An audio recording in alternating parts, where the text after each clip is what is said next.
സമ്മാനങ്ങളായി അമ്മയും മുത്തശ്ശിയും കുറെ ആഭരണങ്ങൾ കൊടുത്തെങ്കിലും അതിടാനുള്ള യോഗ്യത ഇവൾക്കില്ല. അത് ഇവൾക്ക് തന്നെ അറിയാലോ. വാനുണിന്റെ മനസ്സിൽ ഇടം പിടിക്കാനും അവൾക്ക് സാധിച്ചില്ല. അപ്പൊ പിന്നെ പോകുന്ന പോക്കില് വീട് കൊള്ളയടിച്ചിട്ട് പോകാന്ന് കരുതി അല്ലേ? ആഭരണങ്ങൾ മാത്രമേ എടുത്തിട്ടുള്ളൂ അതോ കണിമംഗലത്തിന് ആധാരം കൂടി എടുത്തു വെച്ചിട്ടുണ്ടോ? ഇവളുടെ ബാഗ് മാത്രം പരിശോധിച്ചാ പോരാ, ഇവളുടെ ദേഹം കൂടി പരിശോധിക്കണം. അതിന് ഇവിടെ എല്ലാരും കുടുംബത്തിന്റെ അഭിമാനം പറഞ്ഞു നടക്കുകയല്ലേ. തീരുമാനം എടുക്കാനുള്ള അവകാശം എനിക്കുണ്ടായിരുന്നെങ്കിൽ ഞാനീ പോലീസുകാരെ വിളിച്ചേനെ. ഈ രാത്രി ഇവളുടെ ഉറക്കം ലോക്കപ്പിലായേനെ.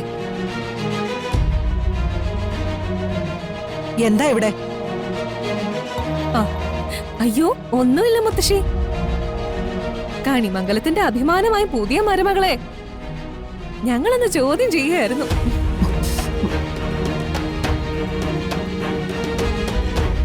ആരോടും പറയാതെ ഇവൾ ഇവിടുന്ന് ഇറങ്ങി പോവാൻ തീരുമാനിച്ചത് ശരിയാണല്ലോ അല്ലേ? ഇവിടെ ഉണ്ടായിരുന്ന സകല ആഭരണങ്ങളും ഇവള് കെട്ടിപ്പൊതിഞ്ഞെടുത്തത് ശരിയായിരുന്നല്ലോ അല്ലേ? അമ്മ ചിലപ്പോ ഇത് ന്യായീകരിക്കും. പക്ഷെ ഒന്ന് മറക്കണ്ട, പരമേശ്വരേട്ടൻ ഇപ്പൊ ഹോസ്പിറ്റലിൽ കിടക്കുന്നതിന്റെ ഉത്തരവാദിത്തം ഇവൾ ഒരുത്തിക്ക് മാത്രമാണ്. ഞാൻ മുൻപേ മുത്തശ്ശിയോട് പറഞ്ഞതല്ലേ, ഇവള് മാത്രമല്ല, ദേ ഇവളുടെ ആ കുടുംബം തന്നെ ശരിയല്ല. എന്തൊരു സ്നേഹാഭിനയിക്കല. അങ്ങ് ഒലിച്ചെറിഞ്ഞല്ലേ ചെറിയ അച്ഛനും അമ്മയും പിന്നെ ആ അനാഥ പെണ്ണും എല്ലാരും കൂടി. നമ്മുടെ കുടുംബത്തിന് എന്ത് സംഭവിച്ചാലും ഇവളുടെ കുടുംബത്തിന് എന്ത് നഷ്ടവും മുത്തശ്ശി. അവർക്ക് അവരുടെ കാര്യം നടന്നാ മതിയല്ലോ. കട്ട് തൊലച്ച് കടത്തിക്കൊണ്ട് വരാൻ ഇവളുടെ അച്ഛൻ തന്നെ പറഞ്ഞിട്ടുണ്ടാവും. ആ കള്ളം. മതി, കൂടുതൽ സംസാരിക്കേണ്ട രണ്ടുപേരും കൂടി. പ്രിയങ്കേ, മോള് മുറിയിലേക്ക് പോ. അങ്ങനെ എങ്ങ് വിട്ടാലോ? അങ്ങനെ വിട്ടാൽ എന്താ കുഴപ്പം?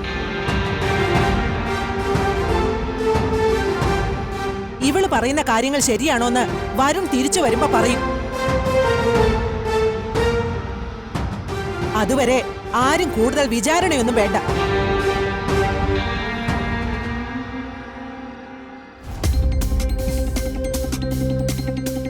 പിന്നെ ആഭരണങ്ങളുടെ കാര്യം, നിങ്ങളുടെ ആരുടെ അറപ്പുരകളിൽ നിന്ന് പ്രിയങ്ക ഒന്നും എടുത്തിട്ടില്ലല്ലോ. കൊണ്ടുപോകാൻ നോക്കിയതെല്ലാം ഞാനും പത്മിനി അവക്ക് കൊടുത്ത സമ്മാനങ്ങളാ. അതിന്റെ ഉടമ അവള് തന്നെയാ. മോളെ, മോളെ ചെല്ല്.